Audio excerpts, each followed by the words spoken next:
కొత్త పీసీసీ చీఫ్గా మహేష్ కుమార్ గౌడ్ ప్రమాణ స్వీకారం చేస్తున్న సమయంలో కాంగ్రెస్ సీనియర్ నేత విహెచ్ హాట్ కామెంట్స్ చేశారు.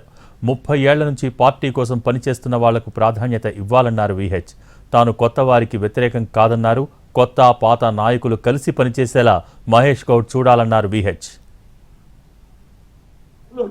మీరెక్కడున్నారా బాబు? కనుక ఇవాళ సమయం ఆసన్నమైంది. అంచెలంచెలుగా వచ్చినాం. ఎన్ఎస్ఏ నుంచి వచ్చినాం, యూత్ కాంగ్రెస్కి వచ్చినాం.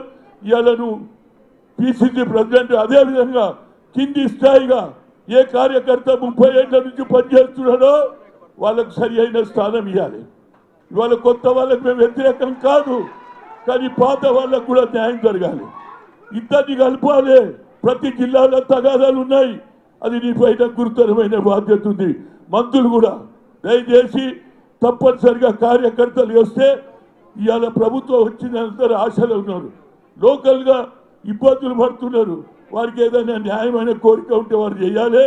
ఇవాళ ఏది వచ్చినా పిసిసి ఆఫీస్లో నీకు రిప్రజెంటేషన్ చేస్తాం. ముఖ్యమంత్రి గారు బిజీ ఉంటారు కాబట్టి తప్పనిసరిగా వారికి న్యాయం చేయడానికి మీరు ప్రయత్నం చేయాలి. ఎందుకంటే ఇక్కడ బీజేపీ అదేవిధంగా ఆర్ఎస్ఎస్ వాళ్ళు అనవసరంగా తగాదాలు పెట్టేలా చూస్తున్నారు. తప్పనిసరిగా అటు బీజేపీ ఇటు బీఆర్ఎస్తో ఫైట్ చేసే కార్యకర్తలు జైళ్ల పాలైనరు. ముఖ్యమంత్రి గారు ఇప్పటి వరకు నా మీద కేసులున్నాయి, కార్యకర్తల మీద కేసులున్నాయి, కానీ ఇప్పటిదాకా విత్డ్రా చేస్తలేదు. విత్డ్రా చేస్తే కార్యకర్తల మనోభావాలు పెట్టు. అదే మన ప్రభుత్వం వచ్చి కూడా ఇంకా తిరుగుతూనే ఉన్నా. అంబేద్కర్ స్టాచ్యూ ఇవాళ కూడా